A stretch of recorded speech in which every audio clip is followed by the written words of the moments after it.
Welcome back to The Explainer. Okay, today we are diving into something truly mind-bending. It is literally one of the most profound moments in our entire evolutionary history. I want you to just picture this for a second.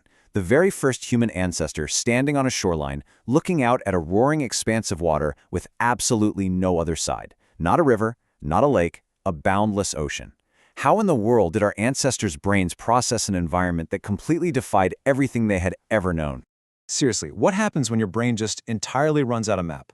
Mentally step into the shoes of a hominin whose terrestrial visual systems have just encountered something utterly incomprehensible.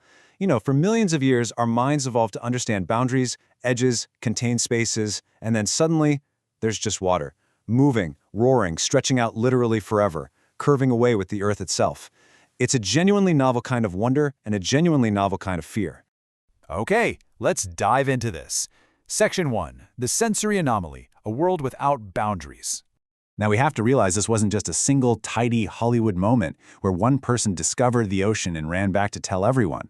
The archaeological evidence suggests that as early hominins, like Homo erectus, spread out of Africa over the course of 2 million years, countless first encounters happened completely independently. Scattered across deep time, isolated populations walked inland one day and simply found that the land ran out. Our terrestrial brain was built for forests and savannas, right? It expects textured landscapes, trees to estimate distance, and discrete sounds, like a snapping twig, to warn of predators. But the oceanic reality gives you absolutely none of that. It is visually homogeneous. Without intermediate reference points, modern psychological research shows our brains actually fail to estimate scale properly. The water looks impossibly close and incomprehensibly vast at the exact same time.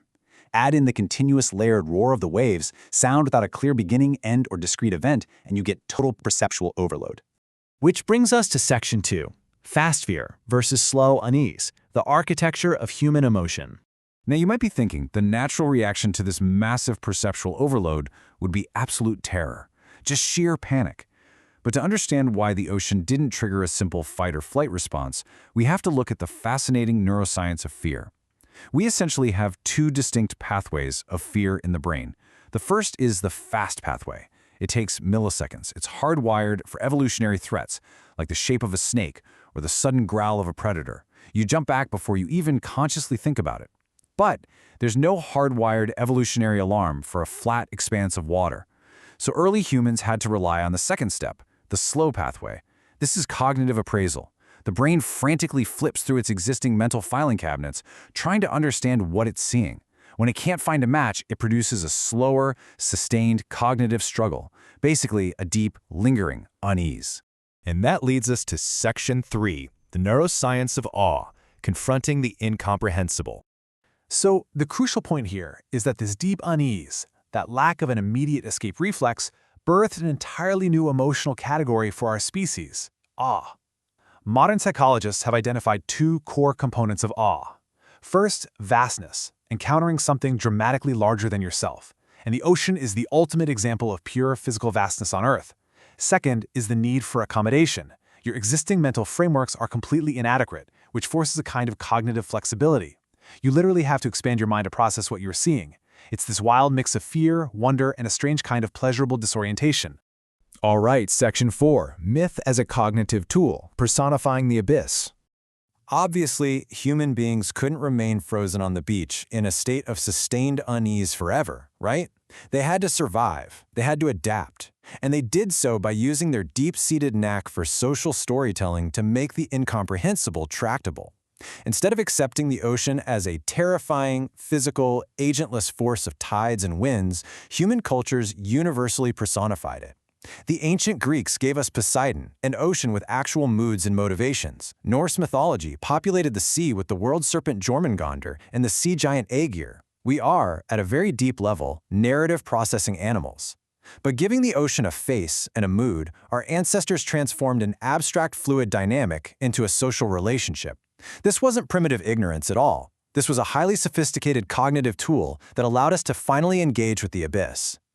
But here is a truly fascinating twist. Developmental psychology tells us that very young children who haven't yet built up those rigid mental expectations of how the world should look don't experience the same intense shock as adults when seeing the ocean. This implies that the intense psychological shock of the sea was largely a one-generation phenomenon for any given population. After that first terrified generation, the next kids were just born next to the roaring waves. It was normal to them. The initial shock evolved into inherited cultural rituals and those elaborate mythologies we just talked about. Let's look at how we went from looking at the water to conquering it. Section 5. Venturing into the deep. From fear to mastery. Having tamed the ocean in their minds, our ancestors began to tame it in the physical world, producing some genuine archaeological miracles. I mean, over 1 million years ago, early hominins were already forging tide pools. By 100,000 years ago, Homo sapiens were systematically harvesting marine resources.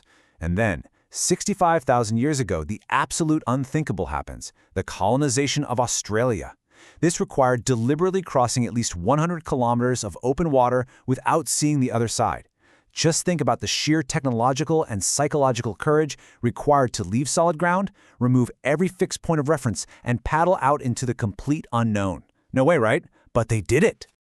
And this brilliantly illustrates the absolute pinnacle of that mastery: Polynesian wayfinding.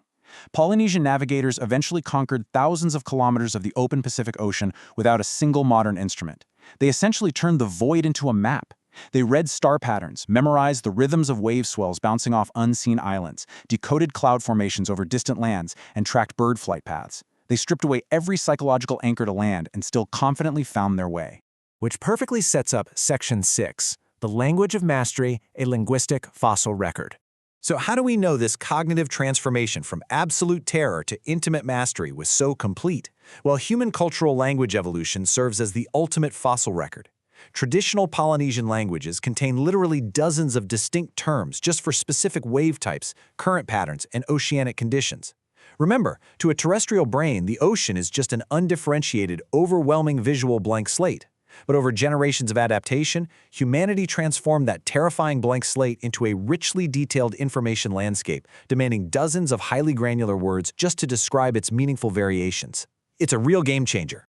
It brings us to an incredibly powerful thought. To quote the source material, every time a modern person stands on a beach, they are experiencing a genuine continuity with one of the oldest and most universal psychological encounters in the entire history of our species. The next time you feel a sense of awe washing over you as you stare out at the horizon, really hold on to that feeling, because it connects you directly back to a hominin ancestor standing on a different beach in a totally different geological age, expanding their mind to comprehend the incomprehensible. And that leads us to one final provocative question to wrap up this explainer. What is the ocean of our modern era that exceeds our available categories? What is the new vastus, whether it's the boundless frontiers of artificial intelligence or the infinite expanse of deep space, that will force human cognition to adapt and expand next? Really think about that. Thanks so much for joining me on this deep dive, and keep your curiosity boundless.